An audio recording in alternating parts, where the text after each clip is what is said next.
Hare Ram, Hare Ram, Ram Ram, Hare Hare, Hare Krishna, Hare Krishna, Hare Ram, Hare Ram, Ram Ram, Hare Hare, Hare Krishna, Hare Krishna, Hare Hare, Hare Ram, Hare Ram, Ram Ram, Hare Hare Krishna, Hare Krishna, Hare Hare, Hare Ram, Hare Ram, Ram Ram, Hare Hare, Hare Krishna, Hare Krishna, Hare Hare, Hare Ram, Hare Ram, Ram Ram, Hare Hare, Hare Hare, Hare Ram, Hare Ram, Ram Ram, Hare Hare, Krishna, Hare Krishna, Hare Ram, Hare Ram, Ram Ram, Hare Hare, Hare Krishna, Hare Hare Krishna, Krishna, Hare Krishna Krishna, Krishna, Krishna Hare Hare Hare, Hare Ram, Hare Ram, Ram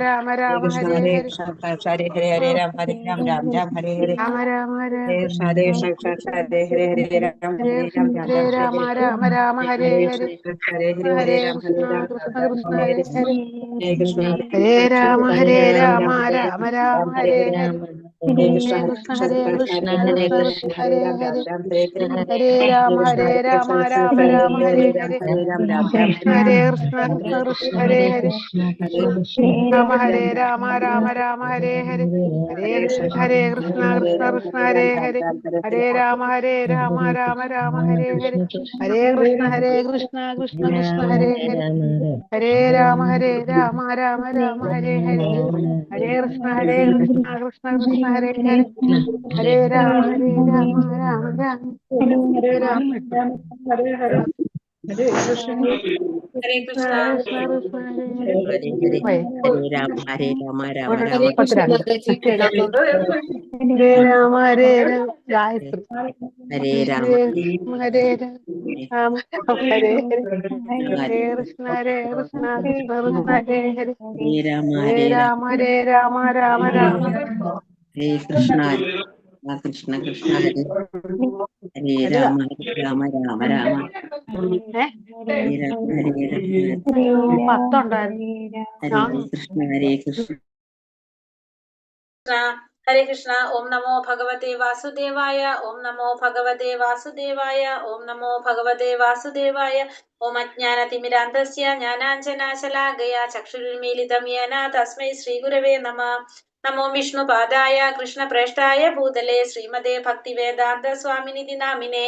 Namaste Saraswate Deve Gauravani Pracharine Nirvishesha Shunyavadi Paschatya Deshatarine. जय श्री कृष्ण चैतन्य प्रभु नित्यानंद श्री अद्वैत गदाधर श्रीवासादि गौर भक्त वृंद हरे Krishna Krishna Krishna Hare Hare Hare Ram Ram Ram Hare Hare Hare Krishna Shri Shri Radha Govind temple ISKCON മാംഗ്ലൂരിന്റെ Bhagavad Gita ക്ലാസ്സിലേക്ക് എല്ലാവർക്കും സ്വാഗതം. ഹരേ കൃഷ്ണ, എല്ലാവർക്കും പ്രണാമം. അപ്പൊ നമ്മള് ഒന്നാമത്തെ അധ്യായത്തിന്റെ ഒരു ഭാഗം കണ്ടു. ഇന്നലെ നമ്മളൊരു കാര്യം മറന്നുപോയി അല്ലെ? മാതാജി ചോദിച്ചിട്ടുണ്ടായിരുന്ന ഒരു ഫാമിലി പറയുന്നത് ഒന്നും കൂടി. പക്ഷെ ഞാനത് വിട്ടുപോയി, നിങ്ങൾ പറഞ്ഞില്ല. പിന്നെ എനിക്ക് ഓർമ്മ വന്നത് അത് പറഞ്ഞില്ലല്ലോ. ഒന്ന് നോക്കിയിട്ട് നമുക്ക് പറയാട്ടോ. നോക്കിയിട്ട് ഹരേ കൃഷ്ണ. അപ്പൊ ഇന്നലെ നമ്മള് ഒന്നാമത്തെ അധ്യായം കുറച്ച് നമ്മൾ ശ്ലോകങ്ങൾ എടുത്തിട്ടുണ്ടായിരുന്നു. എന്തൊക്കെയാ നമ്മൾ ഇന്നലെ കണ്ടത്? ധൃതരാഷ്ട്ര ആരുടെ അടുത്ത് ചോദിക്കായിരുന്നു? ഫസ്റ്റ് തുടക്കത്തിൽ അങ്ങനെയായിരുന്നു അല്ലെ?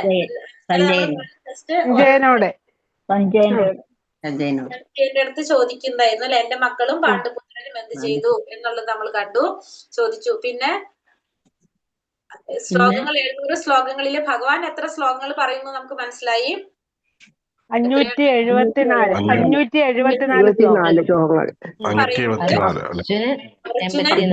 അർജുനൻ 84, സഞ്ജയൻ 31, ധൃതരാഷ്ട്രർ 1. നമ്മൾ ഭഗവത്ഗീത സ്റ്റാർട്ട് ചെയ്യുന്നത്. അപ്പൊ ധൃതരാഷ്ട്രർ ചോദിച്ചു, സഞ്ജയന്റെ അടുത്ത് ചോദിച്ചപ്പോ സഞ്ജയൻ എന്താ പറഞ്ഞത്? മഹാരാജാവ് യുധിഷ്ഠിരൻ ദ്രോണാചാര്യന്റെ അടുത്ത് പറഞ്ഞ കാര്യങ്ങൾ എന്ന് പറഞ്ഞിട്ടാണ് പിന്നെ തുടങ്ങുന്നത്. അങ്ങനെ എന്താണ് പറയാ, ദുര്യോധനൻ ദ്രോണാചാര്യരുടെ അടുത്ത് വന്നിട്ട് തന്റെ സൈന്യത്തിൽ തന്റെ പക്ഷത്ത് ആരൊക്കെയാണുള്ളതെന്നും പാണ്ഡവ പക്ഷത്ത് ആരൊക്കെയാണുള്ളതെന്നൊക്കെ പറഞ്ഞു കൊടുക്കുന്നുണ്ട്. അതിനുശേഷമാണ് ഭീഷ്മദേവനെ കുറിച്ച് പറയുന്നുണ്ട്. ഭീഷ്മപിതാമഹൻ വൃദ്ധനായതുകൊണ്ട് അദ്ദേഹത്തിന് എല്ലാവരും പൂർണ്ണ പിന്തുണ കൊടുക്കണം എന്ന് പറഞ്ഞു. അങ്ങനെ പിന്നെ അതിനുശേഷം ഭീഷ്മദേവൻ ദുര്യോധനെ സന്തോഷിപ്പിക്കാൻ വേണ്ടിട്ട് എന്താണ്, ശംഖ് എടുത്തൊന്ന് ഊതിയിട്ട് പരോക്ഷമായിട്ട് അവിടെ ഒരു താക്കീത് കൊടുക്കുന്നുണ്ട്. എന്താണ്, ധർമ്മത്തിന് മാത്രം വിജയുണ്ടോ എന്നുള്ളത് താക്കീതും കൊടുക്കുന്നുണ്ട് അവിടെ. പിന്നെ അതിനുശേഷം എല്ലാവരും അവരവരുടെ ശംഖുകൾ ഊതി അല്ലെ. ഭഗവാന്റെ ശംഖ് ഏതാണ്? പാഞ്ചജന്യം, ശംഖൂതി. പിന്നെ അർജുനൻ ശംഖൂതി. എല്ലാവരും അവരവരുടെ ദേവദത്തം, പിന്നെ ഭീമൻ പൗണ്ട്രം, പൗണ്ട്രം, ഭീമന്റെ ശംഖൂതി. പിന്നെ നമ്മൾ ആ തേരിനെ കുറിച്ചും പറയുന്നുണ്ടായിരുന്നു. തേര് വെള്ളക്കുതിരകളെ പൂട്ടിയ അഗ്നിദേവൻ സമ്മാനിച്ച രഥമായിരുന്നു. അതിന് എല്ലാ ദിക്കിലും എന്ത് മാത്രമേ ഉള്ളൂ? വിജയം മാത്രമേ കൈവരിക്കാൻ സാധിക്കുള്ളൂ എന്ന് നമ്മള് പറഞ്ഞു. നമ്മൾ എത്ര ശ്ലോകം വരെ എടുത്തത്? 15 വരെ എടുത്തത് അല്ലെ? അപ്പൊ നമ്മൾ 16ാമത്തെ ശ്ലോകം തൊട്ട് എടുക്കാൻ. ഇതുവരെ എടുത്തത് എല്ലാവർക്കും മനസ്സിലായിണ്ടോ? ഇന്നലെ മനസ്സിലായി.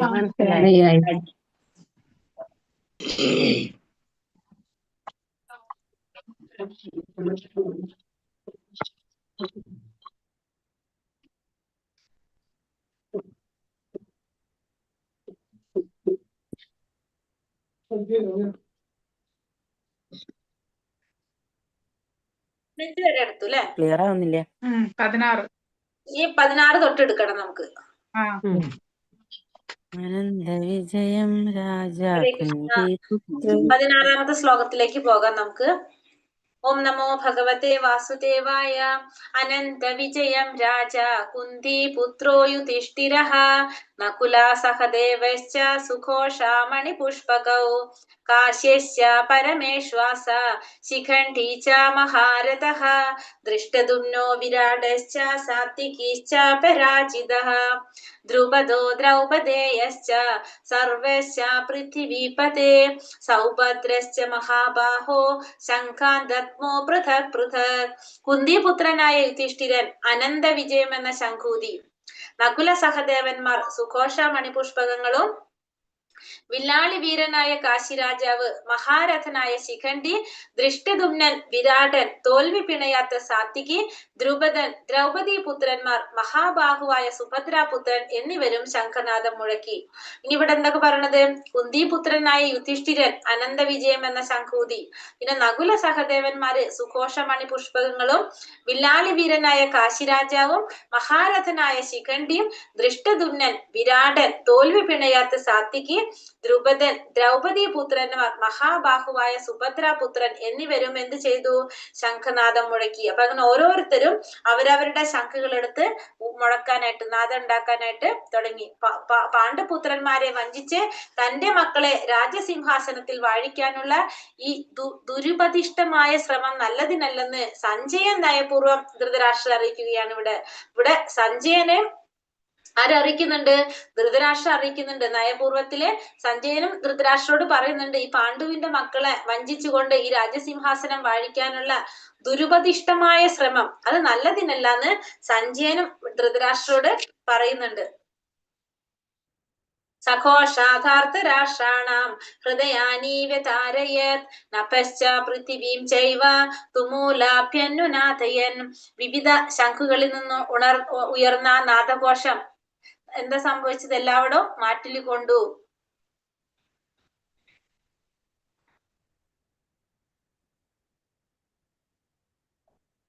ഭൂമിയിലും അന്തരീക്ഷത്തിലും മാറ്റിലിക്കൊണ്ടു. ധൃതരാഷ്ട്രപുത്രന്മാരുടെ ഹൃദയം പിളർക്കുകയായി. അപ്പൊ എല്ലാ ശംഖുകളിൽ നിന്നല്ലേ പലത ശംഖുകൾ ഓരോരുത്തരും അവരവരുടെ ശംഖുകൾ ഊതിയപ്പോ ആ ശംഖിന്റെ നാദഘോഷം ഭൂമിയിലും അന്തരീക്ഷത്തിലും ഒക്കെ എന്താണ്? മാറ്റിലിക്കൊണ്ട് അതിങ്ങനെ ഭയങ്കര സൗണ്ടിൽ വന്നു. അപ്പോ ധൃതരാഷ്ട്രപുത്രന്മാരുടെ ഹൃദയം അവിടെ എന്ത് സംഭവിച്ചു? പിളർന്നു. ധൃതരാഷ്ട്രപുത്രന്മാരുടെ ഹൃദയം പിളർന്നു. ദുര്യോധന പക്ഷത്തുള്ള ഭീഷ്മാദികൾ ശംഖൂതിയപ്പോൾ പാണ്ഡവരുടെ ഹൃദയം പിളർന്നതായി പറയുന്നില്ല. പക്ഷെ ഇവിടെ ധൃതരാഷ്ട്രപുത്രന്മാരുടെ, ധാർത്തരാഷ്ട്രയുടെ ഹൃദയങ്ങളെ ശംഖോഘോഷം പിളർത്തു എന്ന് എടുത്തു കാണിക്കുന്നു. ഇത് കൃഷ്ണ ഭഗവാനിൽ പാണ്ഡവർക്കുള്ള വിശ്വാസത്തെയാണ് സൂചിപ്പിക്കുന്നത്. അപ്പൊ ഇവിടെ ശംഖ് ഊതിയപ്പോ എന്താ സംഭവിച്ചത്? പാണ്ഡവര് ശംഖ് ഊതിയപ്പോ ദുര്യോധന പക്ഷത്തുള്ളവരുടെ ഹൃദയം പിളർന്നു എന്ന് പറയണം. പക്ഷെ ദുര്യോധന പക്ഷത്തുള്ളവര് ശംഖ് ഊതിയപ്പോ പാണ്ഡവരുടെ ഹൃദയം പിളർന്നതായിട്ട് പറയുന്നില്ല. എന്തുകൊണ്ടാണ്? ഏതാപത്തിലും ഭഗവാൻ കൂടെ ഉണ്ടെന്നുള്ള വിശ്വാസം. ഭഗവാൻ അഭയം തേടിയവർക്ക് ഒരിക്കലും പേടിക്കേണ്ട ആവശ്യമില്ല. ഭഗവാൻ കൂടെ ഉണ്ടെന്നുള്ള ഒരു വിശ്വാസം ആർക്കുണ്ട്? പാണ്ഡവർക്കുണ്ട്. അപ്പൊ അതുകൊണ്ട് ദുര്യോധനാദികൾ ശംഖൂതിയപ്പോ പാണ്ഡവരുടെ ഹൃദയം പിളർന്നില്ല. പക്ഷെ പാണ്ഡവരുടെ ശംഖൂനാദം കേട്ടപ്പോ ആരുടെ ഹൃദയം പിളർന്നു? ദുര്യോധന പക്ഷത്തുള്ളവരുടെ ഹൃദയം പിളർന്നു. അഥ വ്യവസ്ഥിതാൻ ദ്രാഷ്ട अथा व्यवस्थितान् दृष्ट्वा धार्तराष्ट्रान् कपित्वजः प्रवृत्ते शस्त्रसम्पादे तनिरुद्यम्य पाण्डवः ഋഷികേശം തഥാ വാക്യം ഇതമാഹാമഹീപതേ. അല്ലയോ രാജാവേ, പിന്നെ പാണ്ഡുപുത്രനായ അർജുനൻ ഹനുമാൻ കൊടിയടയാളമുള്ള തേരിൽ ഇരുന്നു കൊണ്ട് വില്ലെടുത്ത് ശരങ്ങൾ ഉതിർക്കാൻ തയ്യാറായി. മറുവശത്ത് അണിനിരന്നു നിന്ന കൗരവ സൈന്യത്തെ നോക്കി കൃഷ്ണനോട് ഇങ്ങനെ പറഞ്ഞു. അപ്പൊ അല്ലയോ രാജാവേ, എന്താ പറഞ്ഞത്? പാണ്ഡുപുത്രനായ അർജുനൻ ഹനുമാൻ കൊടിയടയാളമുള്ള തേരിൽ ഇരുന്നു കൊണ്ട് വില്ലെടുത്ത് ശരങ്ങൾ ഉതിർക്കാനായിട്ട് തയ്യാറായി. അപ്പൊ അർജുനൻ രാജാവിനോട് പറയാണല്ലേ, പാണ്ഡുപുത്രനായിട്ടുള്ള അർജുനൻ ഹനുമാന്റെ കൊടിയടയാളമുള്ള, അപ്പൊ ആ രഥത്തിന്റെ വേറൊരു പ്രത്യേകത പറയാണ്. ഇന്നലെ നമ്മൾ കുറച്ച് കണ്ടുള്ളൂ, ബാക്കി ഇപ്പൊ ഇവിടെ പറയാണല്ലോ. എന്താണ്? ഹനുമാൻ കൊടിയടയാളമുള്ള തേരിൽ ഇരുന്നു കൊണ്ട് വില്ലെടുത്ത് ശരങ്ങൾ ഉതിർക്കാൻ തയ്യാറായി. മറുവശത്താണ് നിരന്നുനിന്ന കൗരവ സൈന്യത്തെ നോക്കി കൃഷ്ണനോട് ഇങ്ങനെ പറഞ്ഞു. കൃഷ്ണനോട് പറഞ്ഞു. എന്താ കൃഷ്ണനോട് പറഞ്ഞത്? അപ്പൊ ഇവിടെ ഹനുമാന്റെ രൂപം, ഹനുമത് രൂപം മറ്റൊരു വിജയ ചിഹ്നമാണ്. രാമരാവണ യുദ്ധത്തിൽ രാമന്റെ സഹായിയായിരുന്നു ഹനുമാൻ. രാമൻ വിജയിയായി. ഇപ്പോൾ അർജുനന്റെ രഥത്തിൽ അദ്ദേഹത്തെ സഹായിക്കാൻ രാമനും ഹനുമാനുമുണ്ട്. അപ്പൊ ഇവിടെ ഇപ്പൊ ആരൊക്കെയുണ്ട്? രാമനും ഉണ്ട്, ഹനുമാനും ഉണ്ട്. അപ്പൊ അതുകൊണ്ട് ഹനുമാൻ കൂടെ ഉള്ളത് കൊണ്ട് അതും അർജുനൻ എന്താണ്? അർജുനന് വിജയമാണ് അവിടെ. അർജുന ഉവാച സേനയോരുഭയോർമധ്യേ രഥം സ്ഥാപായ മേച്യുത യാവദേതാ നിരീക്ഷേഹം യോധുകാവാനമസ്ഥിതാൻ കർമ്മയാ സഹ യോദ്ധാവ്യം അസ്മിൻ രണസമുദ്യമേ. ഹേ അച്യുത, ച്യുതി അഥവാ വീഴ്ച പറ്റാത്തവനെ, ഇരു സൈന്യങ്ങൾക്കും മധ്യത്തിലായി എന്റെ തേര് കൊണ്ട് നിർത്തുക. ആരൊക്കെയാണ് യുദ്ധകാംക്ഷികളായി ഇവിടെ വന്നതെന്ന് ഞാനൊന്ന് കാണട്ടെ. അപ്പൊ അർജുനൻ എന്താണ് പറയുന്നത് ഇവിടെ ഭഗവാനോട്? അച്യുത, അച്യുത എന്നാ വിളിക്കുന്നത് അല്ലെ. ച്യുതി അഥവാ വീഴ്ച പറ്റാത്തവനെ. കാരണം ഇരു സൈന്യത്തിന്റെ സെന്ററിലായിട്ട്, നടുക്കുകൊണ്ട് മധ്യത്തിലായിട്ട് തേര് കൊണ്ട് നിർത്താനാണ് അർജുനൻ ഭഗവാനോട് ആവശ്യപ്പെടുന്നത്. എന്തിനാണ്? യുദ്ധത്തിനായിട്ട് ആരൊക്കെയാ വന്നിട്ടുള്ളതെന്ന് ഞാനൊന്ന് കാണട്ടെ എന്നാണ് ഇവിടെ അർജുനൻ ഭഗവാനോട് പറയുന്നത്. അതായത് ആജ്ഞാപിക്കുന്ന പോലെ പറയുകയാണെങ്കിൽ ഒന്ന് ആ രണ്ട് സൈന്യത്തിന്റെ സെന്ററിൽ കൊണ്ട് രഥം നിർത്തൂ. ആരൊക്കെയാണ് യുദ്ധം ചെയ്യാൻ വേണ്ടി വന്നിരിക്കുന്നതെന്ന് ഞാനൊന്ന് കാണട്ടെ എന്നാണ് ഇവിടെ പറയുന്നത്. ഭക്തന്മാരോടുള്ള സ്നേഹത്തിന് ഒരിക്കലും കുറവില്ല. അതുകൊണ്ട് ഇവിടെ അച്യുത എന്ന പേര് ഉപയോഗിക്കപ്പെട്ടു. അപ്പൊ ഭഗവാൻ എന്താണ്? എപ്പോഴും ഭക്തവത്സലനാണ്. ഭക്തൻ എപ്പോഴും ഭഗവത് സേവനത്തിന് ഒരുക്കമാണ്. കൃഷ്ണനോ ഭക്തന് ഏത് വിധത്തിലും സഹായം അരുളാൻ ഒരവസരം പ്രതീക്ഷിച്ചു കൊണ്ടിരിക്കുന്നു. ഭക്തന്മാരോട് ആജ്ഞാപിക്കുന്നതിനേക്കാൾ ശുദ്ധ ഭക്തന്മാരുടെ ആജ്ഞകൾ നിറവേറ്റുന്നതിലാണ് ഭഗവാൻ കൂടുതൽ സന്തോഷിക്കുന്നത്. അപ്പൊ എപ്പോഴും ഭഗവാന് സന്തോഷം എന്താണ്? ഭഗവാന്റെ ഭക്തന്മാരുടെ ആജ്ഞകൾ അനുസരിക്കാനാണ് ഭഗവാന് സന്തോഷം. അപ്പൊ അതുകൊണ്ട് അർജുൻ പറഞ്ഞ സേനയോരുപയോർ മധ്യ രഥം സ്ഥാപിയും അച്യുത എന്ന് പറഞ്ഞപ്പോ അച്യുതൻ അത് വളരെ സന്തോഷത്തോടെയാണ് ചെയ്യുന്നത്. കാരണം ഭഗവാൻ ഇഷ്ടം എന്താണ്? എപ്പോഴും ഭക്തന്മാരുടെ ആജ്ഞകൾ അനുസരിക്കാനാണ് ഭഗവാൻ ഇഷ്ടം. അതാണ് ഭഗവാൻ കൂടുതൽ സന്തോഷിക്കുന്നത്. അപ്പൊ അതുകൊണ്ട് ഭഗവാൻ എന്ത് ചെയ്തു? അർജുനൻ പറഞ്ഞ പോലെ രണ്ട് സൈന്യത്തിന്റെ മധ്യത്തിൽ കൊണ്ട് ആ രഥം നിർത്തിക്കൊടുത്തു. ഇനി എന്താ പറഞ്ഞൂടെ? യോത്സ്യമാനാനവേക്ഷേഹം യാ ഏതേത്ര സമാഗതഃ ധാർത്തരാഷ്ട്രസ്യ ദുർബുദ്ധിർ യുദ്ധേ പ്രിയ ചികീർഷവഃ. ദുർബുദ്ധിയായ ധൃതരാഷ്ട്രപുത്രനെ സന്തോഷിപ്പിക്കാനായി യുദ്ധത്തിനൊരുങ്ങി വന്നവരെ ഞാനൊന്ന് കാണട്ടെ. അപ്പൊ ഈ ദുർബുദ്ധിയായിട്ടുള്ള ഈ ധൃതരാഷ്ട്രപുത്രനെ സന്തോഷിപ്പിക്കാൻ വേണ്ടി യുദ്ധത്തിനൊരുങ്ങി വന്നത് ആരൊക്കെയാണെന്ന് ഞാനൊന്ന് കാണട്ടെ എന്നാണ് ഇവിടെ ആര് പറഞ്ഞത്? അർജുനൻ ഭഗവാനോട് പറയാണ്. ദുര്യോധനൻ പിതാവായ ധൃതരാഷ്ട്രന്റെ സഹായത്തോടെ പാണ്ഡവരുടെ രാജ്യം കൈയടക്കാൻ കുടില തന്ത്രങ്ങൾ പ്രയോഗിക്കുകയാണെന്നത് ഏവർക്കറിയാമെന്നൊരു രഹസ്യമാണ്. ഒരു മിനിറ്റ്.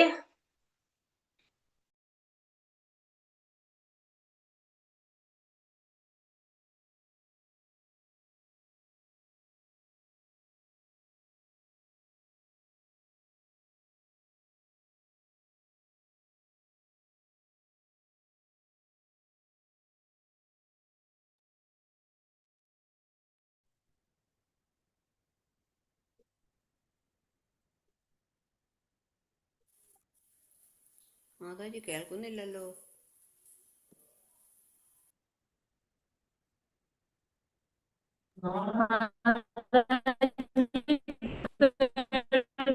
മാതാജി ഒരു മിനിറ്റ് എന്ന് പറഞ്ഞോണ്ട് മാറി നിൽക്കുമല്ലേ, ഇപ്പൊ ഉടനെ വരും.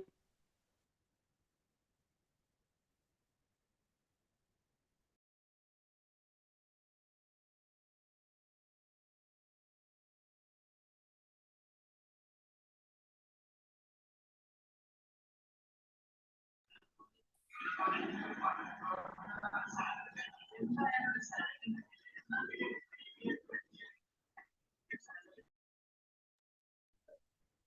കൃഷ്ണ.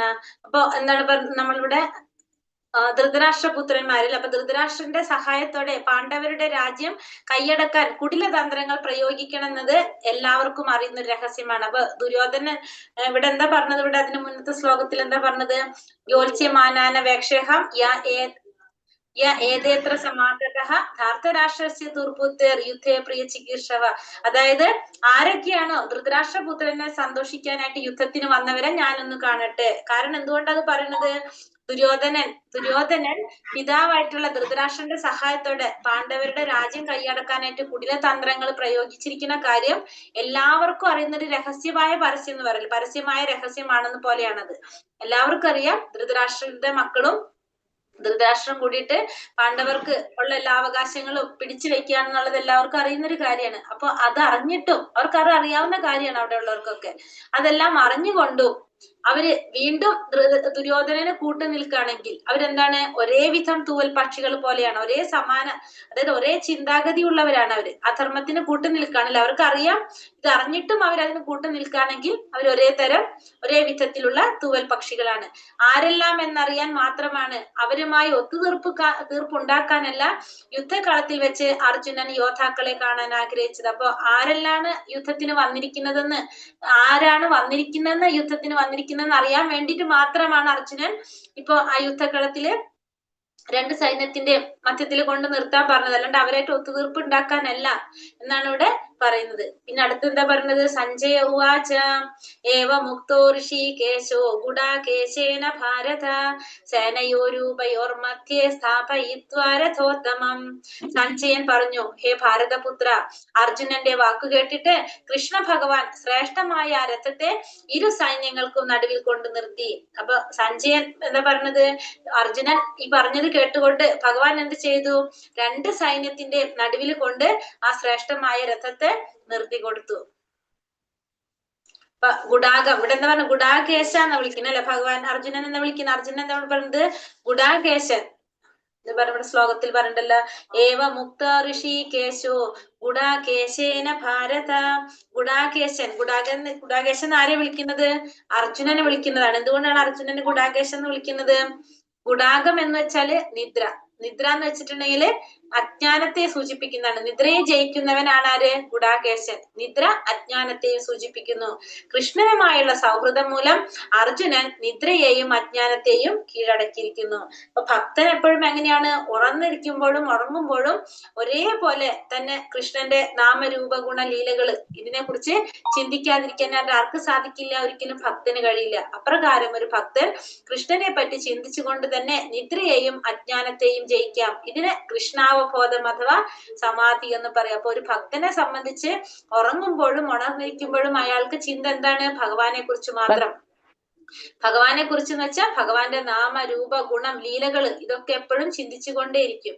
എപ്പോഴും അങ്ങനെ ചിന്തിച്ചു കൊണ്ടിരിക്കുന്ന ഒരു ഭക്തന് നിദ്രയെയും അജ്ഞാനത്തെയും ജയിക്കാനായിട്ട് സാധിക്കും.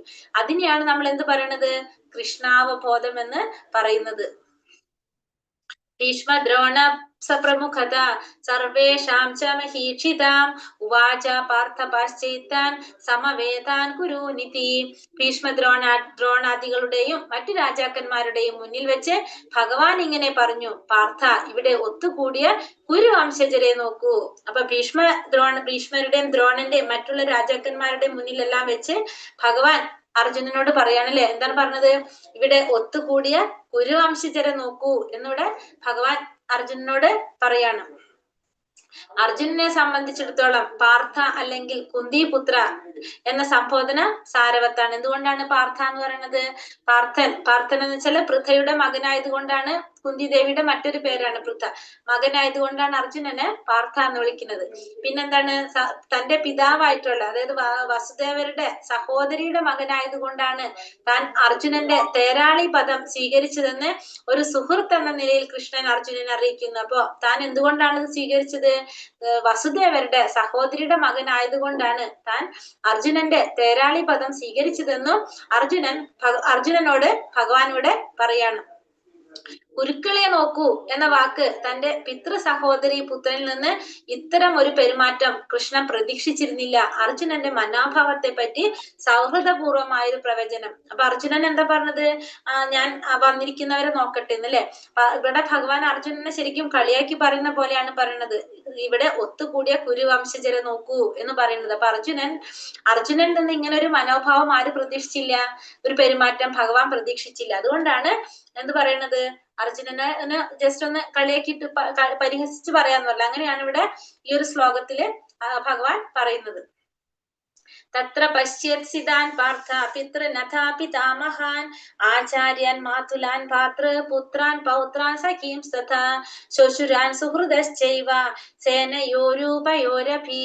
ആ യുദ്ധരംഗത്തിൽ ഇരു സൈന്യങ്ങളുടെയും മധ്യത്തിൽ പിതൃതുല്യരെയും പിതാമഹന്മാരെയും ഗുരുജനങ്ങളെയും മാതുലന്മാരെയും സഹോദരന്മാർ, മക്കൾ, പൗത്രന്മാർ, സുഹൃത്തുക്കൾ, ഭാര്യാപിതാക്കന്മാർ എന്നിവരെയും അർജുനൻ കണ്ടു.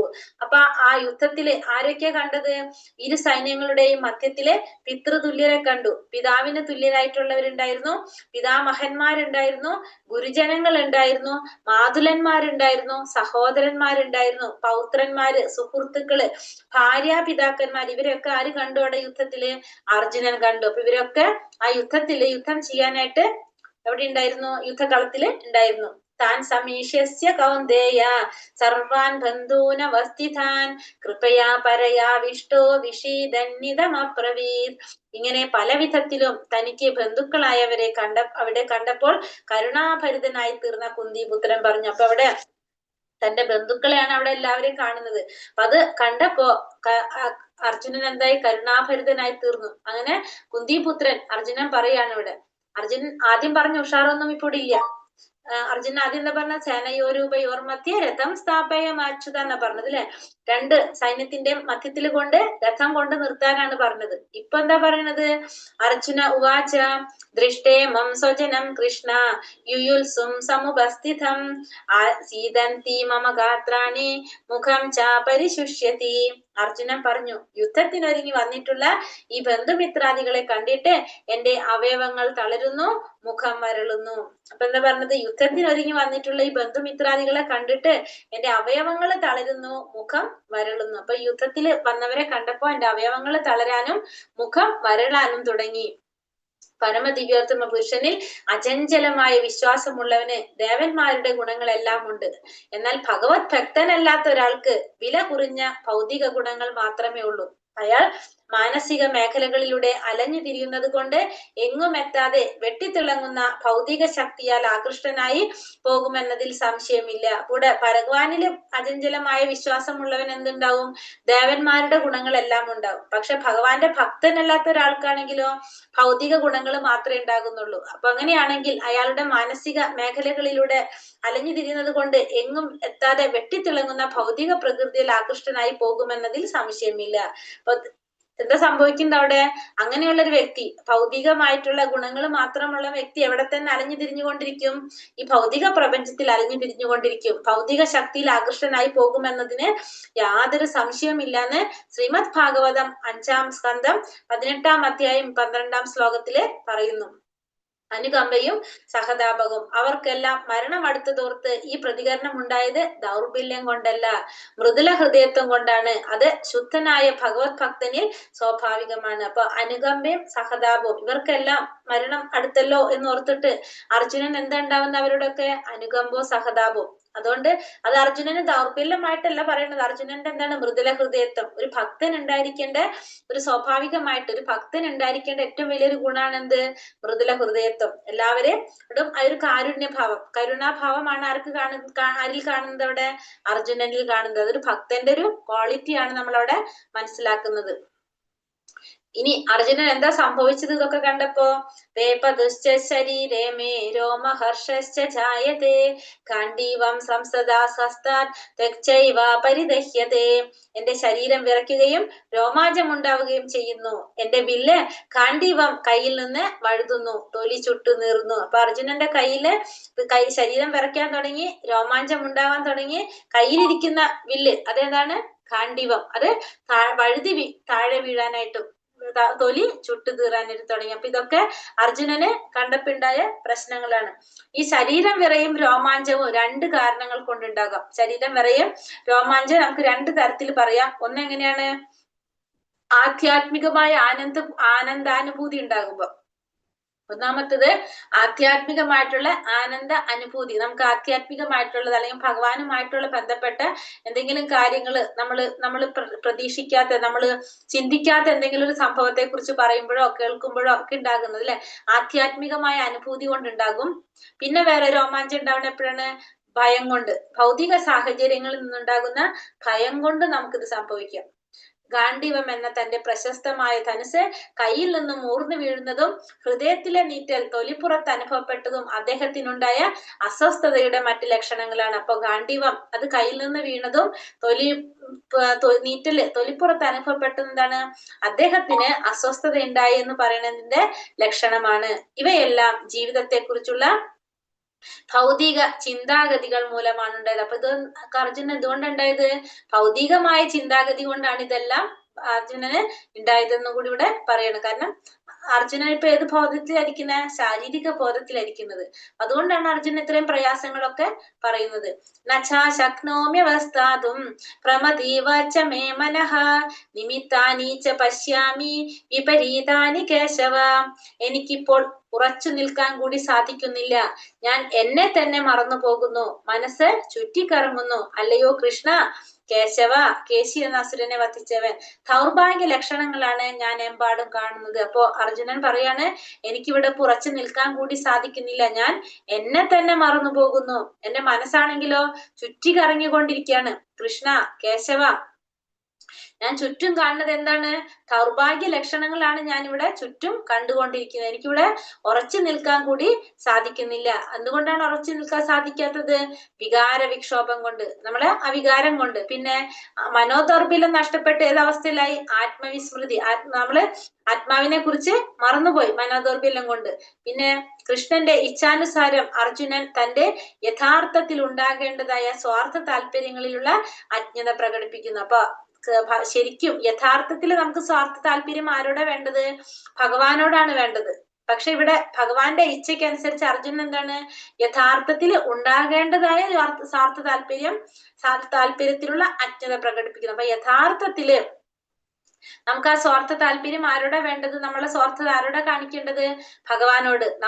നമ്മുടെയാണ് ഭഗവാൻ, എന്റെ കൃഷ്ണ എന്നാലും പറയും അല്ലെ, ഭഗവാനോടാണ് അത് കാണിക്കേണ്ടത്. പക്ഷെ ഇവിടെ ഭഗവാന്റെ ഇച്ഛയ്ക്ക് അനുസരിച്ച് അർജുനൻ അത് അജ്ഞത പ്രകടിപ്പിക്കുകയാണ്. അർജുനൻ അത് അറിയുന്നില്ല. എന്തുകൊണ്ടാണ്? ഭഗവാൻ ആരാണ്? ഋഷികേശനാണ്. അർജുനനെ മുഴുവൻ നിയന്ത്രിക്കുന്ന ആരാണ്? ഭഗവാനാണ്. അതുകൊണ്ട് തന്നെ അർജുനൻ ഇപ്പോ അജ്ഞനാണ്. അർജുനൻ ഒന്നും മനസ്സിലാക്കാൻ സാധിക്കുന്നില്ല. യഥാർത്ഥമായ സ്വാർത്ഥ താല്പര്യം വിഷ്ണുവിൽ അഥവാ കൃഷ്ണനിലാണ് നിലകൊള്ളുന്നത്. ബദ്ധനായ ജീവാത്മാവ് ഇത് മറക്കുകയും തന്മൂലം ഭൗതിക ക്ലേശങ്ങൾ അനുഭവിക്കുകയും ചെയ്യും. അപ്പൊ യഥാർത്ഥ സന്തോഷം, സ്വാർത്ഥത നമുക്ക് എവിടെയാ വേണ്ടത്? ഭഗവാനിലാണ് വേണ്ടത്. പക്ഷെ ജീവാത്മാവ് ബന്ധനത്തിലാകുമ്പോ സ്വാഭാവികമായിട്ട് അത് മറന്നു പോകും. അപ്പൊ നമുക്ക് എന്ത് വരും? ഭൗതിക ക്ലേശങ്ങള് അനുഭവിക്കേണ്ടതായിട്ട് വരും. ഭഗവാനെ കുറിച്ച് മറക്കുമ്പോഴാണ് നമുക്ക് എന്ത് അനുഭവിക്കേണ്ടി വരുന്നത്? ഭൗതിക ക്ലേശങ്ങൾ അനുഭവിക്കേണ്ടതായിട്ട് വരുന്നത്. നചാ ശ്രേയോനു പശ്യാമി ഹത്വാ സ്വജനമാഹവേ ന കാംക്ഷേ വിജയം കൃഷ്ണ നചാ രാജ്യം സുഖാനി ച. ബന്ധുക്കളെ യുദ്ധത്തിൽ കൊല്ലുന്നത് കൊണ്ട് എങ്ങനെ എന്ത് ഗുണമുണ്ടാവുമെന്ന് എനിക്ക് മനസ്സിലാവുന്നില്ല കൃഷ്ണ. എനിക്ക് വിജയം ആവശ്യമില്ല, രാജ്യമാകട്ടെ സുഖമാകട്ടെ എനിക്ക് വേണ്ട. അപ്പൊ ഈ ബന്ധുക്കളെ യുദ്ധത്തിൽ കൊല്ലുന്നത് കൊണ്ട് എങ്ങനെ എന്ത് ഗുണമുണ്ടാകും എന്നുള്ളത് എനിക്ക് മനസ്സിലാക്കാൻ സാധിക്കുന്നില്ല. എനിക്ക് വിജയവും വേണ്ട, രാജ്യവും വേണ്ട, സുഖവും വേണ്ട. അർജുനൻ പറയാണ്, ഇവരെ യുദ്ധത്തിൽ കൊല്ലുന്നതുകൊണ്ട് നമുക്ക് എന്ത് സുഖം ഉണ്ടാവാനാണ് എന്നാണ് ചോദിക്കുന്നത് അർജുനൻ. അങ്ങനെ വിജയത്തിന്റെ ആവശ്യം നമുക്കില്ല. രാജ്യമോ സുഖമോ ഒന്നും ആർക്ക് വേണ്ട?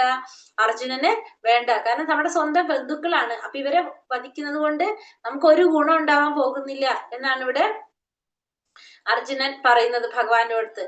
എത്രയും പ്രഭാപൂർവവും ജ്വലിച്ചുകൊണ്ടിരിക്കുന്നതുമായ സൗരമണ്ഡലത്തിൽ പ്രവേശിക്കാൻ 2 കൂട്ടർക്ക് അർഹതയുള്ളൂ. അപ്പൊ ആ സൗരമണ്ഡലത്തില് പ്രവേശിക്കാൻ ആർക്കൊക്കെ സാധിക്കുന്നത്? അതായത് നമ്മുടെ ആധ്യാത്മിക ലോകങ്ങളിലേക്ക് പോകാനായിട്ട് ആർക്കാ പറ്റാ? കൃഷ്ണന്റെ നിർദ്ദേശം അനുസരിച്ച് യുദ്ധക്കളത്തിൽ വീണ് മരിക്കുന്നവർക്ക്, ഒന്നാമത്തത് ഭഗവാന്റെ നിർദ്ദേശത്തിനനുസരിച്ച് യുദ്ധക്കളത്തിൽ വീണ് മരിക്കുന്നവർക്കും, പിന്നെ ലൗകിക ജീവിതം ത്യജിച്ച് ആധ്യാത്മിക സംസ്കാരത്തിന് സ്വയം സമർപ്പിച്ചവനും. രണ്ടാമത്തത് ലൗകികമായ ജീവിതം ത്യജിച്ച് ആധ്യാത്മിക സംസ്കാരത്തിന് സ്വയം സമർപ്പിച്ചവൻ. അപ്പൊ രണ്ടു കൂട്ടർക്ക് മാത്രമേ ഭഗവാന്റെ നിർദ്ദേശത്തിനനുസരിച്ച് യുദ്ധക്കളത്തിൽ വീണ് മരിക്കുന്നവർക്കും ലൈംഗിക ജീവിതം ത്യജിച്ച് ആധ്യാത്മിക സംസ്കാരത്തിന് സ്വയം സമർപ്പിച്ചത്. അതായത് ഭൗതികമായിട്ടുള്ള ആഗ്രഹങ്ങള്, ഭൗതികമായിട്ടുള്ള ജീവിതമൊക്കെ നമ്മൾ ത്യജിച്ച് ആധ്യാത്മികമായിട്ടുള്ള അതിലേക്ക് സ്വയം സമർപ്പിച്ചവർക്കും ഭഗവാന്റെ നിർദ്ദേശം അനുസരിച്ച് യുദ്ധക്കളത്തിൽ വീണ് മരിക്കുന്നവർക്കും. അപ്പൊ രണ്ടു കൂട്ടർക്ക് എന്ത് സാധിക്കുള്ളൂ? ആ സൗരമണ്ഡലത്തിലേക്ക് പ്രവേശിക്കാനായിട്ടുള്ള അർഹത ഉണ്ടാകുന്നുള്ളൂ. വിശപ്പ് തോന്നാത്ത ഒരാൾക്ക് ഭക്ഷണം പാകം ചെയ്യാൻ ഇഷ്ടപ്പെടാത്തതുപോലെ നിരാശ കൊണ്ട് കാട്ടിൽ പോയി ഏകാന്ത ജീവിതം നയിക്കാനാണ് അദ്ദേഹം ഉദ്ദേശിക്കുന്നത്. അപ്പൊ അർജുനൻ എന്ത് വിചാരിക്കാണ് ഇവിടെ? വിശപ്പ് തോന്നാത്ത ഒരാൾക്ക് ഒരിക്കലും എന്ത് ഇഷ്ടമുണ്ടാവില്ല? ഭക്ഷണം പാകം ചെയ്യാൻ ഇഷ്ടമുണ്ടാവില്ല. അതേപോലെ തന്നെ നിരാശ കൊണ്ട് എന്ത് ചെയ്യാൻ ആഗ്രഹിക്കുകയാണ്? കാട്ടിൽ പോയിട്ട് ഏകാന്ത ജീവിതം നയിക്കാനാണ് അദ്ദേഹം ഇഷ്ടപ്പെടുന്നത്. കാരണം അദ്ദേഹത്തിന് ഫേസ് ചെയ്യാൻ പറ്റുന്നില്ല. തന്റെ ബന്ധുക്കളെ സുഹൃത്തുക്കളെ ഒക്കെ കണ്ടിട്ട് അവരായിട്ട് യുദ്ധം ചെയ്യാൻ ആർക്ക് സാധിക്കുന്നില്ല? അർജുനന് സാധിക്കില്ല. അപ്പൊ അർജുനൻ നിരാശ കൊണ്ട് എന്ത് വിചാരിക്കാണ്? കാട്ടില് പോയിട്ട് ഒറ്റയ്ക്ക് ജീവിക്കാന്ന്. രാജാകുമാരനാണല്ലേ, പാണ്ഡുവിന്റെ മകനാണ്. എന്നിട്ടും പക്ഷെ അദ്ദേഹം എന്താ ചിന്തിക്കുന്നത്?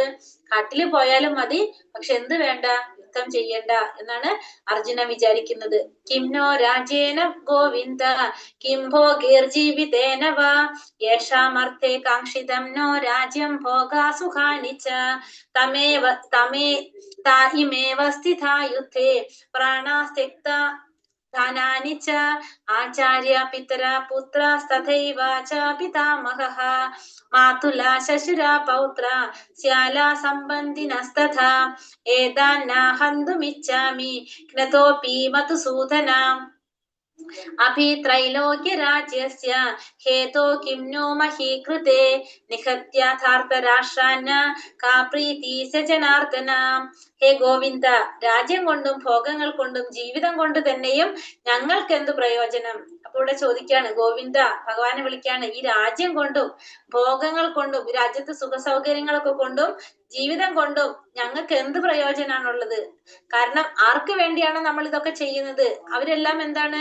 സ്വത്തും പ്രാണനും ഉപേക്ഷിക്കാൻ വേണ്ടിയിട്ട് തയ്യാറായിട്ട് രണാങ്കണത്തിൽ നിൽക്കാണ് എല്ലാവരും. അപ്പൊ മധുസൂദന, ഗുരുജനങ്ങൾ, പിതൃപിതാമഹന്മാർ, മക്കൾ, അമ്മാവന്മാർ, ശ്വശുരന്മാർ, ശ്യാലന്മാർ തുടങ്ങി ബന്ധുക്കളാണ് ഇങ്ങനെ മുന്നില് അണിനിരന്ന് നിൽക്കുന്നത്. ഞാൻ എന്തിന് അവരെ കൊല്ലണം? അവരെ വധിക്കുകയിൽ ത്രൈലോക്യമാകെ നേടാമെന്ന് വെച്ചാലും ഞാൻ അവരോട് യുദ്ധം ചെയ്യാനില്ല. പിന്നെ എങ്ങനെയാണ് വെറും മണ്ണിന് വേണ്ടി അവരെ കൊല്ലാനാവുക? ജനാർദ്ദന, ധാർതരാഷ്ട്രന്മാരെ ഹിംസിച്ചിട്ട് ഞങ്ങൾക്ക് എന്ത് സുഖം കിട്ടാനാണ്?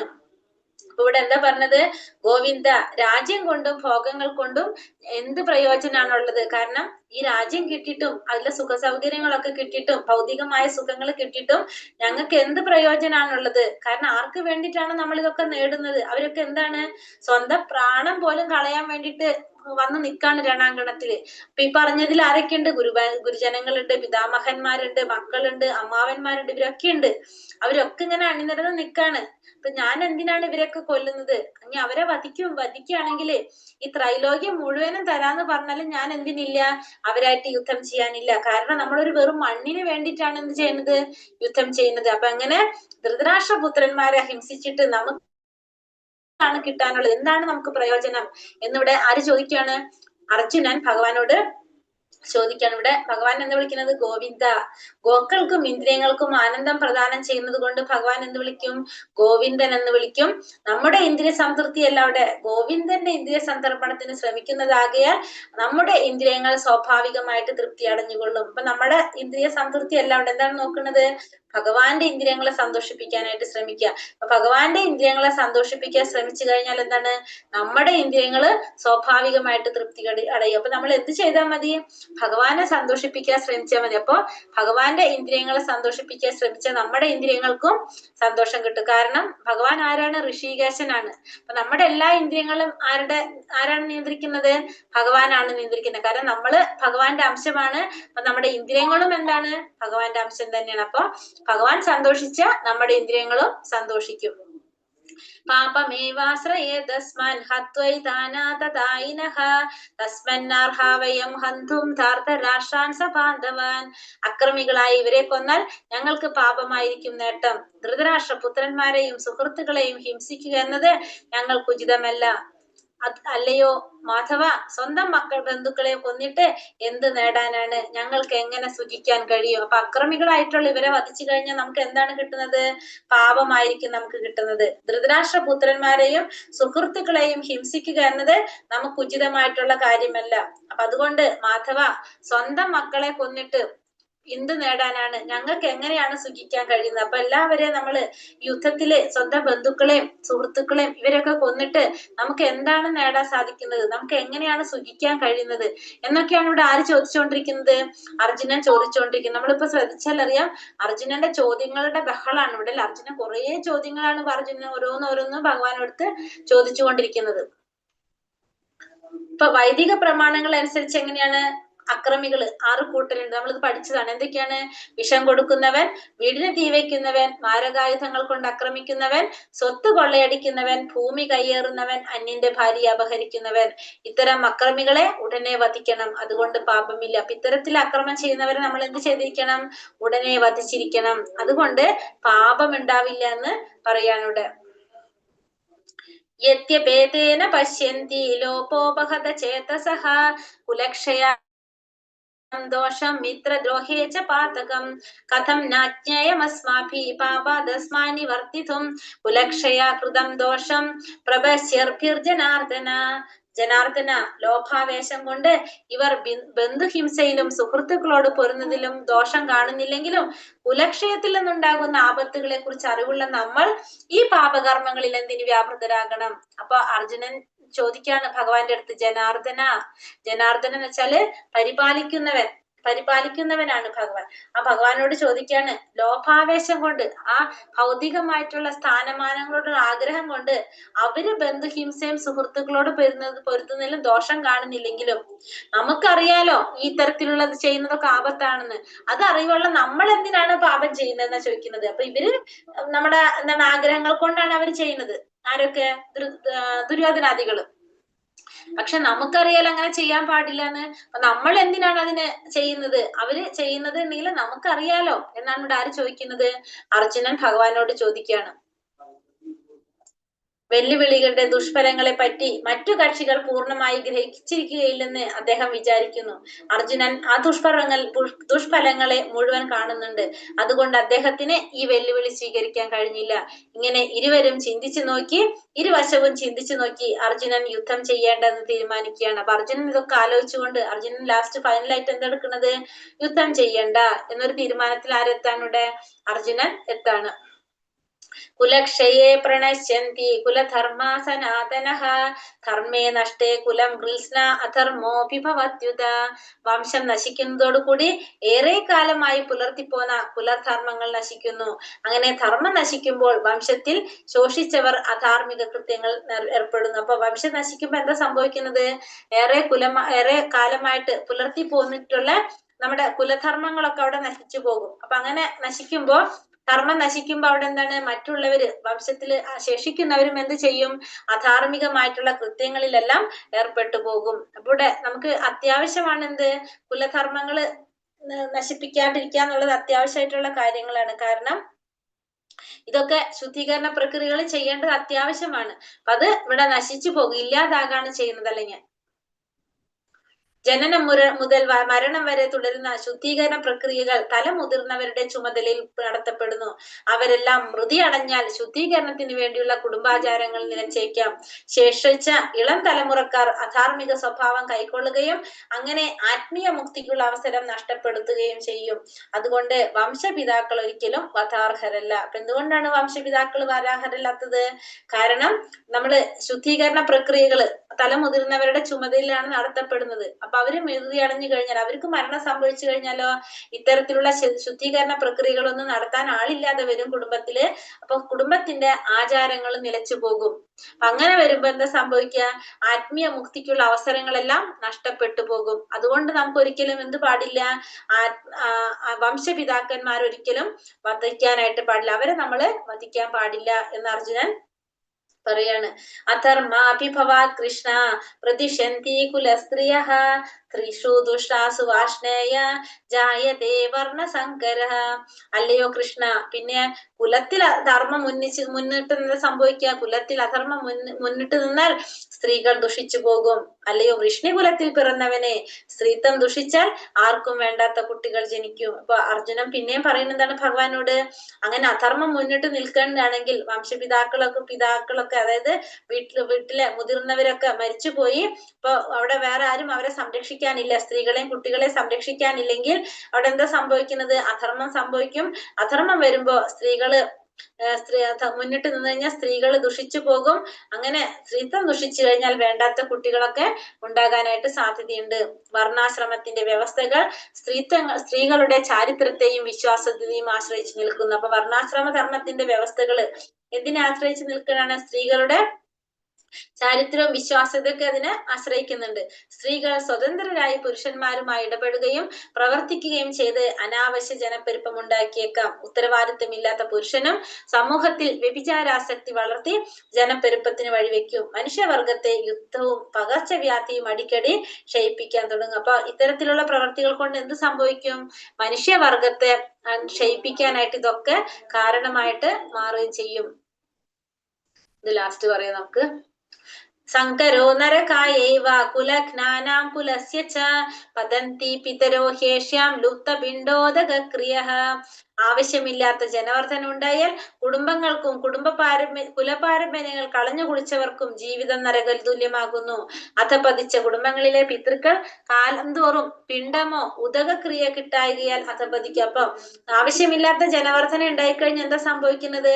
കുടുംബാംഗങ്ങൾക്കും കുലപാരമ്പര്യങ്ങൾ കളഞ്ഞു കുളിച്ചവർക്കൊക്കെ എന്ത് സംഭവിക്കും? ജീവിതം നരകതുല്യമായിട്ട് മാറും. അപ്പൊ അധപതിച്ച കുടുംബങ്ങളില് പിതൃക്കള് കാലം തോറും ഈ പിണ്ടക്രിയ മുതകക്രിയ ഒക്കെ കിട്ടായി കഴിഞ്ഞാൽ എന്താണ്? അവർക്കൊക്കെ അധപതനം സംഭവിക്കും.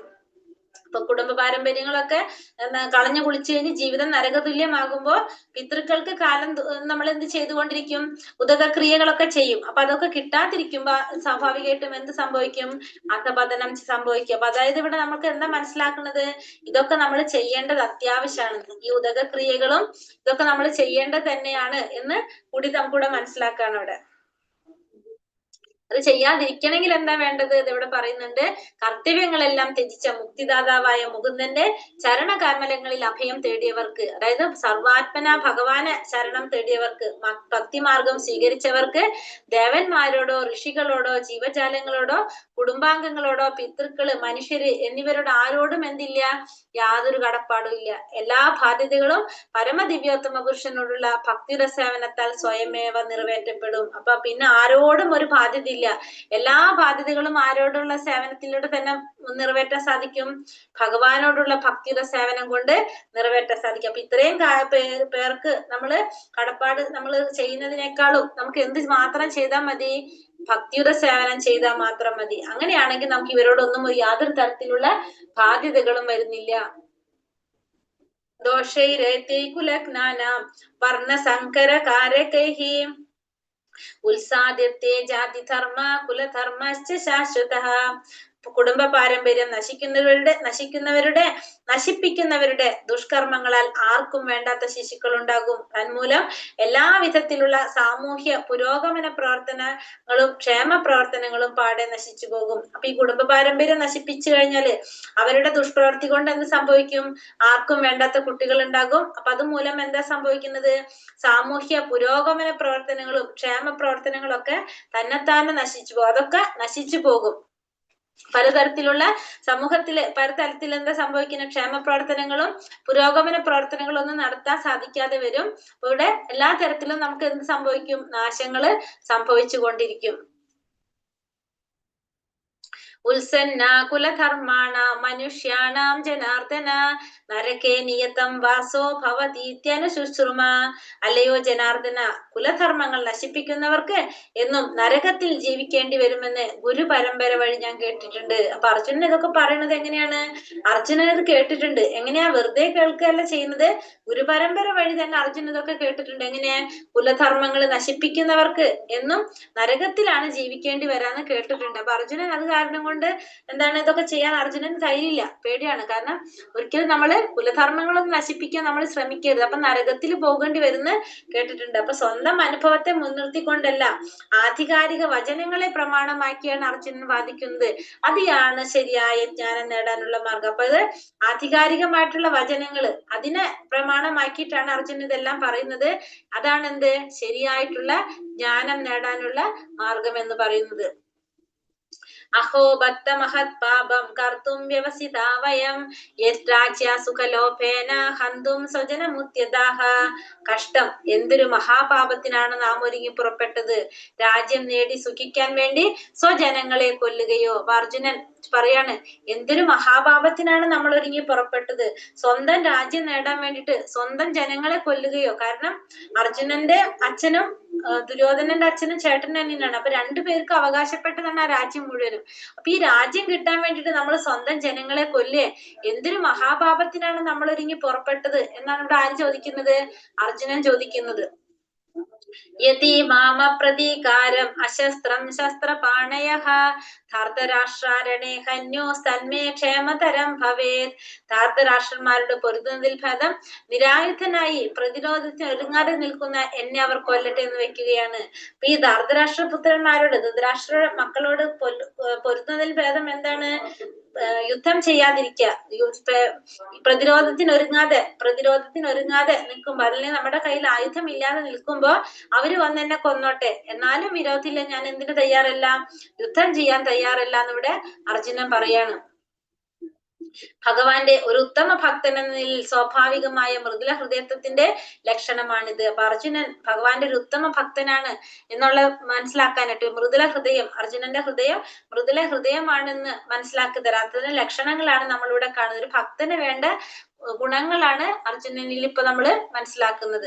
സഞ്ജയ ഉവാച ഏവ മുക്താർജുന സംഖ്യേ രഥോപസ്ഥ ഉപാവിശത് വിസൃജ സശരം ചാപം ശോക സംവിഘ്ന മാനസഃ. സഞ്ജയൻ പറഞ്ഞു, അർജുനൻ രണാങ്കണത്തിൽ വെച്ച് ഇത്രയും പറഞ്ഞിട്ട് വില്ലും ശരങ്ങളും താഴെയിട്ട് അത്യന്തം ദുഃഖിതനായി തേരിലിരിപ്പായി. അപ്പൊ സഞ്ജയൻ പറയാണ്, അർജുനൻ ഇത്രയും പറഞ്ഞുകൊണ്ട് എന്ത് ചെയ്യാണ്? രണാങ്കണത്തിൽ വെച്ച് ഇത്രയും പറഞ്ഞ് ആ വില്ലും ശരങ്ങളൊക്കെ താഴെ വെച്ച് യുദ്ധം ചെയ്യാൻ താല്പര്യമില്ല എന്ന് പറഞ്ഞിട്ട് തേരിലിരിക്കുകയാണ്. അപ്പൊ യുദ്ധം ചെയ്യണ്ടെന്ന് തീരുമാനിക്കുകയാണ് ഇവിടെ ആര്? അർജുനൻ. ദയാലുവും മൃദുല ഹൃദയനും ഭഗവത് സേവന നിരതനുമായ അദ്ദേഹം ആത്മജ്ഞാനത്തിന് അർഹനാണ്. അപ്പൊ ഒരു ഭക്തന് വേണ്ട ഒരു ഗുണമാണ് അല്ലെ മൃദുല ഹൃദയത്വം. അപ്പൊ അതുകൊണ്ട് തന്നെ ദയാലുവാണ്, മൃദുല ഹൃദയനാണ്. ഭഗവാന്റെ സേവനാനിരതനായിട്ടുള്ള അർജുനൻ എന്താണ്? ആത്മജ്ഞാനത്തിന് അർഹനാണ് എന്ന് നമുക്ക് മനസ്സിലാക്കി തരാനിവിടെ. കൃഷ്ണനും അർജുനനും ഭീമന്റെ വ്യത്യസ്ത നാമങ്ങള്. ഭഗവാൻ കൃഷ്ണന്റെ നാമം എന്താ പറഞ്ഞത്? അർത്ഥം പറയാണ് ഇവിടെ. ഭഗവാൻ എല്ലാവരെയും ആകർഷിക്കുന്നത് കൊണ്ട് ഭഗവാന് കൃഷ്ണൻ എന്നൊരു നാമമുണ്ട്. സർവ്വ ഇന്ദ്രിയങ്ങളുടെയും ഉടമയായതുകൊണ്ട് ഭഗവാന് ഋഷികേശൻ എന്ന് പറയും. ലക്ഷ്മി ദേവിയുടെ പതിയായതുകൊണ്ട് മാധവൻ എന്ന് പറയും. ചുതി അഥവാ വീഴ്ച പറ്റാത്തവനായതുകൊണ്ട് അച്യുതൻ എന്ന് പറയും. മധു എന്ന രാക്ഷസനെ വധിച്ചതുകൊണ്ട് മധുസൂദൻ എന്നും, ഗോക്കൾക്കും ഇന്ദ്രിയങ്ങൾക്കും ആനന്ദം നൽകുന്നത് കൊണ്ട് ഗോവിന്ദൻ എന്നും, വസുദേവരുടെ പുത്രനായതുകൊണ്ട് വാസുദേവൻ എന്നും, ദേവകി അമ്മയായി സ്വീകരിച്ചതുകൊണ്ട് ദേവകി നന്ദനൻ എന്നും, വൃന്ദാവനത്തിൽ ബാല്യകാല കേളികളെ യശോദയെ ആനന്ദിപ്പിച്ചത് കൊണ്ട് യശോദാനന്ദനൻ എന്നും, അർജുനന്റെ തേര് തെളിച്ചതുകൊണ്ട് പാർത്ഥസാരഥിയായിട്ടും, കേശി എന്ന അസുരനെ വധിച്ചതുകൊണ്ട് കേശവനായും, ജീവജാലങ്ങളുടെ രക്ഷകനായതുകൊണ്ട് ഭഗവാൻ ജനാർദ്ദനൻ എന്നും അറിയപ്പെടും. ഇനി അർജുനന്റെ പേരുകളാണ്. ധനത്തെ ജയിച്ചവനായതുകൊണ്ട് അർജുനൻ എന്ത് പറയും? ധനഞ്ജയൻ എന്നും, കുന്തി ദേവിയുടെ പുത്രനായതുകൊണ്ട് പാർത്ഥൻ എന്നും, പിന്നെ നിദ്രയെ ജയിച്ചതുകൊണ്ട് ഗുഡാകേശൻ എന്നും പറയും. പിന്നെ വൃഗോദരൻ എന്ന് പറയുന്നത് ആരെയാണ്? ഭീമനെയാണ് പറയുന്നത്. വീരശാലികൾക്ക് മാത്രം സാധിക്കാവുന്ന ധീരകൃത്യങ്ങൾ ചെയ്യാനും വളരെ കൂടുതൽ ഭക്ഷിക്കാനും കഴിവുള്ളത് കൊണ്ട് ഭീമൻ എന്ത് പറയും? വൃഗോദരൻ എന്നും പറയും. ഒരു കാര്യം കൂടി എടുക്കാൻ എന്നിട്ട് നിർത്താം. ഹരേ കൃഷ്ണ. ഇതും കൂടി പറഞ്ഞിട്ട് നമുക്ക് ക്വസ്റ്റ്യൻ ആൻസറിലേക്ക് പോകാം. നമ്മളെ സംസ്കാരങ്ങൾ, അതായത് നമ്മൾ 16 സംസ്കാരങ്ങൾ അല്ലെങ്കിൽ ഷോഡശ സംസ്കാരങ്ങൾ പറയും. മനുസ്മൃതിയിൽ നിന്ന് എടുത്തതാണിത്. ആകെ 40 സംസ്കാരങ്ങളാണ് പ്രധാനമായിട്ടുള്ളത്. അതില് 16 എണ്ണം ഏറ്റവും പ്രധാനപ്പെട്ട നമ്മൾ ചെയ്യേണ്ടതാണ്. പക്ഷെ നമ്മൾ ഇപ്പോഴത്തെ കാലത്ത് നമ്മൾ ഇതൊന്നും ചെയ്യുന്നില്ല. ചില കാര്യങ്ങളൊക്കെ നമ്മൾ ചെയ്യുന്നുണ്ട്, അല്ലാതെ നമ്മൾ ചെയ്യുന്നില്ല. ഈ 16 നമ്മൾ ചെയ്യുന്നില്ല. ഇതിൽ നമുക്ക് പരിചയമുള്ളത് എന്താണ്? ജാതകർമ്മം എന്ന് വെച്ചാൽ നമ്മൾ ജാതകം വായിക്കുന്നതല്ല, വേറെ മാറ്റേണ്ടത്. പിന്നെ നാമകരണം ചെയ്യുന്നുണ്ട്, പിന്നെ നമ്മൾ അന്നപ്രാശം ചെയ്യുന്നുണ്ട്, പിന്നെ എന്താ ചെയ്യണത്? നമ്മൾ വിദ്യാരംഭം ചെയ്യുന്നുണ്ട്, അന്ത്യേഷ്ടുക്കള് കർമ്മങ്ങൾ ചെയ്യുന്നുണ്ട്, വിവാഹം ഉണ്ട് അല്ലെ. പിന്നെ എന്തെങ്കിലും ഉണ്ടോ നമുക്ക് ഇതിൽ ചെയ്യുന്നത്? പിന്നെ എന്തൊക്കെ ചെയ്യുന്നത് നമ്മള് പരിചയമുള്ളത്? വിദ്യാരംഭം ചെയ്യുന്നുണ്ട്. അതെ, സീമന്തം ചെയ്യുന്നുണ്ട്. മാതാജി കാതുകുത്തൽ, കാത് ചെവി, ഉപനയനം ചെയ്യുന്നുണ്ട്, വിവാഹം ചെയ്യുന്നുണ്ട് അല്ലെ. അപ്പൊ നമുക്കിതൊന്ന് നോക്കാം എന്തൊക്കെയാണെന്നുള്ളത്. അപ്പൊ 16 സംസ്കാരങ്ങൾ, ഷോഡശ സംസ്കാരങ്ങൾ എന്ന് പറയും. 40 എണ്ണം ഉണ്ട് ശരിക്കും. അതിൽ ഏറ്റവും പ്രധാനപ്പെട്ടതായിട്ട് 16 എണ്ണം. ഇത് എന്തിനാണ് ഇതൊക്കെ? ശുദ്ധീകരണ പ്രക്രിയകളാണ് ഇതെല്ലാം. നമ്മുടെ ശുദ്ധീകരണം, ഇതെല്ലാത്തിന്റെ ലക്ഷ്യം ആത്മസാക്ഷാത്കാരത്തിലേക്ക് എത്തിക്കുക എന്നുള്ളതാണ് എല്ലാത്തിന്റെയും ഉദ്ദേശം. അപ്പൊ നമ്മൾ ഈ പറഞ്ഞ 16 ഷോഡശ സംസ്കാരങ്ങൾ എന്ന് പറയുന്നത്, ഒന്നാമത്തത് ഗർഭാധാനം. ഗർഭാധാനം എന്ന് പറഞ്ഞാല് ഗർഭധാരണത്തിന് മുമ്പുള്ളതാണ്. ഒരു ഉത്തമമായിട്ടുള്ള അല്ലെങ്കിൽ ഒരു ശ്രേഷ്ഠനായിട്ടുള്ള ഒരു കുഞ്ഞിനെ ലഭിക്കാനായിട്ട് മാതാപിതാക്കള് പ്രാർത്ഥിക്കുന്ന ഒരു ചടങ്ങാണ് എന്ത്? ഗർഭാധാനം എന്ന് പറയുന്നത്. അതായത് പ്രാർത്ഥിക്കുന്നത്, മാതാപിതാക്കളുടെ ഒരു പ്രാർത്ഥന, അതാണ് ഈ ചടങ്ങ് ഗർഭാധാനം എന്ന് പറയുന്നത്. രണ്ടാമത്തത് പുംസവനം. പുംസവനം എന്ന് വെച്ചാൽ ഗർഭത്തിന്റെ 3-ാം മാസം, അതായത് ശാരീരികമായിട്ടും മാനസികമായിട്ടുള്ള ആ കുട്ടിയുടെ വളർച്ചയ്ക്ക്, ആരോഗ്യത്തിന് വേണ്ടി നടത്തുന്നതാണ് എന്ത്? പുംസവനം എന്ന് പറയുന്നത്. കുട്ടിയുടെ ശാരീരികമായിട്ടും മാനസികമായിട്ടുള്ള വളർച്ചയ്ക്ക്, ബുദ്ധിവികാസത്തിനൊക്കെ വേണ്ടിയിട്ട്, ആരോഗ്യത്തിനൊക്കെ വേണ്ടി ചെയ്യുന്നതാണ് എന്ത്? പുംസവനം എന്ന് പറയുന്ന ചടങ്ങ്. പിന്നെ അത് കഴിഞ്ഞിട്ട് അടുത്ത എന്താണ്? സീമന്തം. കുഞ്ഞ് ജനിക്കുന്നതിന് മുമ്പ് അമ്മയുടെ സംരക്ഷണത്തിന് വേണ്ടിയിട്ട് ചെയ്യണം. അതായത് അമ്മയുടെയും കുഞ്ഞിന്റെയും സംരക്ഷണത്തിന്, സന്തോഷത്തിന് വേണ്ടിയിട്ട്. കാരണം നമ്മൾ പറയില്ല, ആ സമയത്ത് അമ്മ സന്തോഷിച്ചിരിക്കണം. അമ്മയുടെ വിചാരങ്ങളാണ് ആരെ ബാധിക്കുന്നത്? കുട്ടിയെ ബാധിക്കുന്നത്. അപ്പൊ ആ ഒരു സമയത്ത് ആ സന്തോഷത്തിന് വേണ്ടിയിട്ടും സംരക്ഷണത്തിനൊക്കെ വേണ്ടിയിട്ട് നടത്തുന്ന ചടങ്ങാണ് എന്ത്? സീമന്തം എന്ന് പറയുന്നത്. ഇതും 3 മാസത്തിന്റെ സമയം, അതായത് ഇത് കുട്ടി ജനിക്കുന്നതിന് മുൻപുള്ളതാണ്. ഈ 3 കാര്യം എന്താണ്? ജനനത്തിന് മുൻപ് നടക്കുന്നതാണ് ഇത് 3. ഇനി അടുത്തത് ബാല്യകാലത്തിൽ വരുന്നത്. അതിലേതാ വരുന്ന? ജാതകർമ്മം. ജാതകർമ്മം എന്ന് വെച്ചാല് കുട്ടിക്ക് ജനിച്ചു കഴിഞ്ഞാൽ അപ്പൊ തന്നെ എന്താണ്? തേനും വയമ്പും കൊടുക്കുന്ന ഒരു ചടങ്ങുണ്ട്. തേനും വയമ്പും ഒക്കെ കൊടുക്കുന്നത്, അത് ബുദ്ധിവികാസത്തിന് കൊടുക്കുന്നത്, അതാണ് എന്ത് പറയുന്നത്? ജാതകർമ്മം എന്ന് പറയുന്നത്. അത് കഴിഞ്ഞിട്ട് നാമകരണം. കുട്ടിയുടെ പേരിടുന്ന ചടങ്ങാണ് എന്ത്? നാമകരണം. പിന്നെ നിഷ്ക്രമണം. നിഷ്ക്രമണം എന്ന് വെച്ചാല് ആദ്യമായിട്ട് കുട്ടിയെ വീടിന് പുറത്തേക്ക് കൊണ്ടുപോകാം, അതിനാണ് നിഷ്ക്രമണം എന്ന് പറയുന്നത്. സൂര്യനെ കാണിക്കാൻ, ചന്ദ്രനെ കാണിക്കാൻ, ഭൗതിക പ്രകൃതിയെ കാണിക്കാനായിട്ട്, പ്രകൃതിയൊക്കെ കാണിക്കാൻ വേണ്ടിയിട്ട് ആദ്യമായിട്ട് കുട്ടിയെ വീടിന് പുറത്ത് കൊണ്ടുപോകുന്നത്, അതാണ് നിഷ്ക്രമണം. പിന്നെ അന്നപ്രാശം. ആദ്യമായിട്ട് കുട്ടിക്ക് ഭക്ഷണം കൊടുക്കുന്നതാണ് എന്ത്? അന്നപ്രാശം. പിന്നെ ചുടാകരണം. ആദ്യമായിട്ട് മുടി മുറിക്കുന്നത് ചുടാകരണം. പിന്നെ കർണവേദം. ആദ്യമായിട്ട് ചെവി തുളയ്ക്കുന്നത് അല്ലെ, ചെവി തുളയ്ക്കുന്നതാണ് കർണവേദം എന്ന് പറയുന്നത്. അതാണ് ബാല്യ സമയത്ത് നടത്തുന്ന ചടങ്ങുകൾ. ഇനി അത് കഴിഞ്ഞിട്ട് വരുന്നതാണ് വിദ്യാഭ്യാസത്തിൽ വരുന്നത്. ഫസ്റ്റ് നമ്മൾ എന്താണ്? വിദ്യാരംഭം. ഫസ്റ്റ് എന്ത് ചെയ്യണം? വിദ്യാരംഭം. ആദ്യമായിട്ട് അക്ഷരങ്ങള് പഠിപ്പിക്കുക. അക്ഷരം കുറിക്കുന്നതിനാണ് നമ്മൾ എന്ത് പറയുന്നത്? വിദ്യാരംഭം എന്ന് പറയുന്നത്. ആദ്യമായിട്ട് എഴുതാൻ പഠിപ്പിക്കുന്നത് വിദ്യാരംഭം. അത് കഴിഞ്ഞിട്ട് എന്ത് വരും? ഉപനയനം. ആദ്യമായിട്ട് പൂണൂല് ധരിക്കുന്നതിന് ഉപനയനം എന്ന് പറയും. അത് കഴിഞ്ഞിട്ടുള്ളത് എന്താണ്? അത് ഉപനയനം കഴിഞ്ഞാല് പ്രൈസർത്ഥം.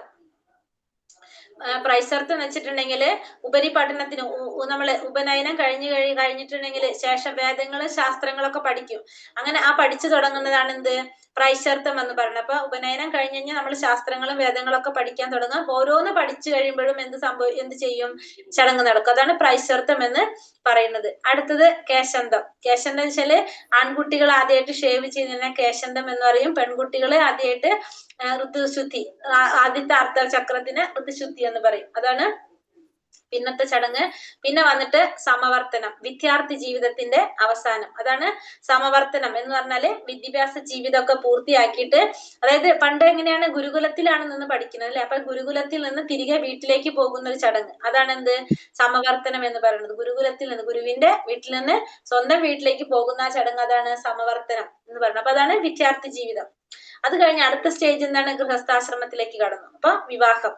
വിവാഹം എന്ന് വെച്ചിട്ടുണ്ടെങ്കിൽ ഏറ്റവും പ്രധാനപ്പെട്ട ഒരു ചടങ്ങാണ് എന്ത്, ജീവിതത്തിലെ വിവാഹം എന്ന് പറയുന്നത് ഏറ്റവും പ്രധാനപ്പെട്ടതാണ്. കാരണം ഗൃഹസ്ഥാശ്രമത്തിലേക്ക് പ്രവേശിക്കാണ്, പിന്നെന്താണ് വംശവർദ്ധന ചെയ്യുന്നതാണ്. അപ്പൊ അതൊക്കെ വെച്ചിട്ട് ഏറ്റവും പ്രധാനപ്പെട്ട ഒരു സംസ്കാരമാണ് എന്ത്, വിവാഹം എന്ന് പറയുന്നത്. അത് കഴിഞ്ഞാലാണ് എന്ത് വരുന്നത്, അന്ത്യേഷ്ടി കർമ്മം. അന്ത്യേഷ്ടി വരുന്നത് നമ്മുടെ ഈ ശരീരം അഗ്നിക്ക് സമർപ്പിക്കുന്ന ചടങ്ങ്, അതാണ് എന്ത് അന്ത്യേഷ്ടി എന്ന് പറയുന്നത്.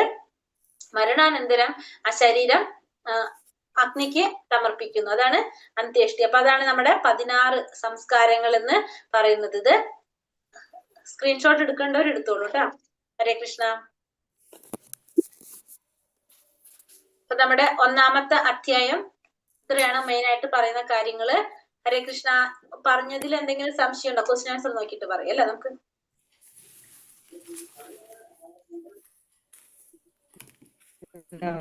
സ്ക്രീൻഷോട്ട് ഒന്നുകൂടി ഇടുവാ മാതാജി.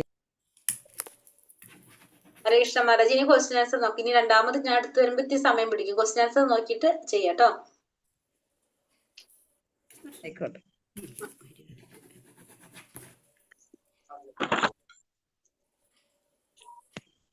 ക്വസ്റ്റ്യൻ ആൻസർ ഉണ്ടോ മാതാജി? ഇന്നലത്തെ ബാക്കി ഉണ്ടാവുമല്ലോ. മുഴുവനാക്കിട്ടുണ്ടാവില്ലല്ലോ. ഇന്നലെ ഇതുവരെ എത്തിയെന്ന് യുദ്ധരംഗത്തിൽ കണ്ടില്ല. ഗുഡാകം പറഞ്ഞോ? ഇന്നലെ അത് ഉണ്ടാവില്ലല്ലോ. ഇന്ന് അഞ്ചാമത്തെ ക്വസ്റ്റ്യനാണ് പറഞ്ഞത്. 5 മുതൽ. 5 മുതലാണ്. നാല് വരെ പറഞ്ഞോളൂ. 4 വരെ പറഞ്ഞോളൂ. പാണ്ഡവരുടെ ഹൃദയം പിളർന്നതായിട്ട് പറയാത്തതിന്റെ കാരണം എന്താണ്? പാണ്ഡവർക്ക് ധർമ്മത്തിന്റെ പക്ഷത്തായിരുന്നു.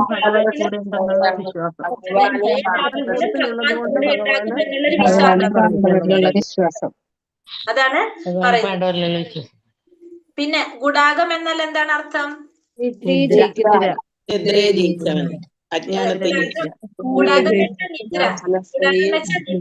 ഗുഡാകേശൻ അർജുനനെയാണ് പറയുന്നത്. ഗുഡാകം എന്ന് വെച്ചാൽ നിദ്ര, അജ്ഞാനത്തെയും അത് സൂചിപ്പിക്കുന്നുണ്ട്. അർജുനൻ നിദ്രയെയും അജ്ഞാനത്തെയും കീഴടക്കിയവനാണ്. യുദ്ധരംഗത്തിൽ അർജുനൻ ആരെല്ലാമാണ് കണ്ടത്? കുറെ പേര് പറഞ്ഞു.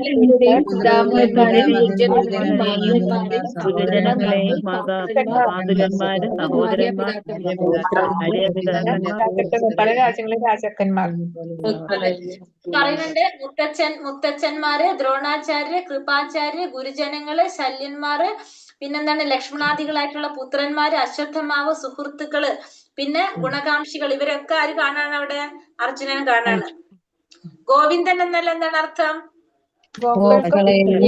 മേയിച്ചു നടന്നല്ല, ഗോക്കൾക്കും ഇന്ദ്രിയങ്ങൾക്കും ആനന്ദം നൽകുന്നവൻ. ഗോക്കൾക്കും ഇന്ദ്രിയങ്ങൾക്കും ആനന്ദം നൽകുന്നവനാണ് ഗോവിന്ദൻ. ഗോക്കൾക്കും ഇന്ദ്രിയങ്ങൾക്കും ആനന്ദം നൽകുന്നവനായതുകൊണ്ട് ഗോവിന്ദൻ. 6 കൂട്ടം അക്രമികൾ ആരൊക്കെയാണ്? അറിയാമല്ലോ.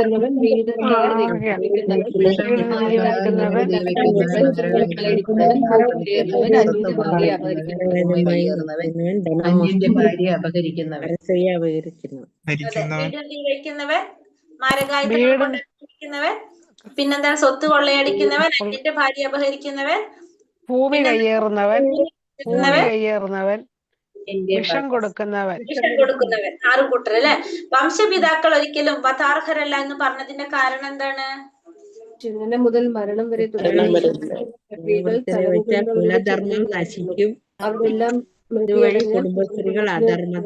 കുടുംബാചാരങ്ങൾ നിലച്ചേക്കാം. അതെ, ശുദ്ധീകരണ പ്രക്രിയകൾ നടത്തുന്നത് ആരുടെ ചുമതലയിലാണ് വരുന്നത്? മുതിർന്നവരുടെ ചുമതലയിലാണ് വരുന്നത് അല്ലെ. അപ്പൊ അവരില്ലാതെ വരുമ്പോ എന്താണ്? അത് ചെയ്യാനായിട്ട് കുടുംബത്തിൽ ആളില്ലാതെ വരും. അപ്പൊ അത് ഇല്ലാതെ വരുമ്പോ സ്വാഭാവികമായിട്ടും അവിടെ എന്ത് സംഭവിക്കും?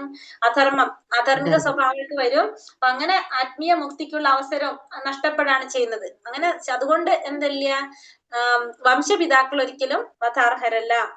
മാതാജി അതൊരിക്കലും കൂടി പറഞ്ഞു തരുമോ? ഹരേ കൃഷ്ണ മാതാജി 39ാമത്തെ ഇതിന്റെ ഭാവാർത്ഥത്തിൽ കൊടുത്തിട്ടുണ്ട് കറക്റ്റ് ആയിട്ട്. 39ാമത്തെ ശ്ലോകത്തിൽ ശ്ലോകത്തിൽ ഭീമൻ ക്ഷത്രിയ സമരമുറകളിലെ നിബന്ധന എന്താണ്? ക്ഷത്രിയരുടെ സമരങ്ങൾക്കായി നിരായുധം ഇഷ്ടപ്പെടാത്തവരുമായ എതിരാളികളെ ആക്രമിച്ചുകൂടാ. യുദ്ധം ചെയ്യാൻ ഇഷ്ടമില്ലാത്ത വ്യക്തിയോടും നിരായുധനായിട്ട് നിൽക്കുന്ന ആയുധം കയ്യിലില്ലാത്ത വ്യക്തിയായിട്ടും എന്ത് ചെയ്യാൻ പാടില്ല? പോരാടാൻ പാടില്ല. ക്ഷത്രിയ സമരത്തിലെ നിയമങ്ങളാണ് അതൊക്കെ. അപ്പൊ അത് അർജുനൻ പറയാണ് ഇവിടെ, അങ്ങനെ നിൽക്കുമ്പോൾ അവർ എന്നെ ഉപദ്രവിച്ചോട്ടെ, എന്നാലും എനിക്ക് വിരോധമില്ല, ഞാൻ അവരോട് യുദ്ധം ചെയ്യാനില്ല എന്നാണ് അർജുനൻ പറയുന്നത്. ഭീമൻ മൃഗോദരൻ എന്നറിയപ്പെടാൻ കാരണം എന്തുകൊണ്ടാണ്? ഭക്ഷണം കഴിക്കുന്നത് കൊണ്ടും വളരെ കൂടുതൽ ഭക്ഷിക്കാനും കഴിവുണ്ടായിരുന്നു.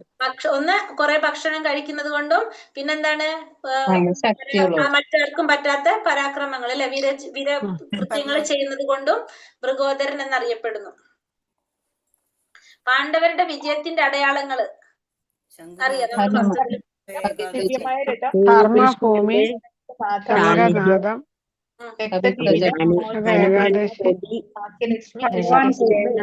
ഭഗവാൻ കൂടെയുണ്ട്, മഹാലക്ഷ്മി. കഴിഞ്ഞ പ്രാവശ്യം പഠിച്ച തക്ത ജീവിതം, ദിവ്യമായ രഥം, ഗാന്ധീവം, ഇതൊക്കെയാണ് നമ്മൾ കഴിഞ്ഞ പ്രാവശ്യം പഠിച്ചത്. ഇത് കഴിഞ്ഞ പ്രാവശ്യം പറഞ്ഞുകൊണ്ട് ഞാൻ എടുത്ത് പറയണ്ടല്ലോ, എല്ലാവർക്കും അറിയണ്ടാവും അത്. വേണ്ട. അതായത് എന്തൊക്കെയാണ് പറഞ്ഞ, ഒന്ന് ധർമ്മഭൂമി, കുരുക്ഷേത്ര ഭൂമി ധർമ്മഭൂമിയാണ്. പിന്നെ ശംഖനാഥം,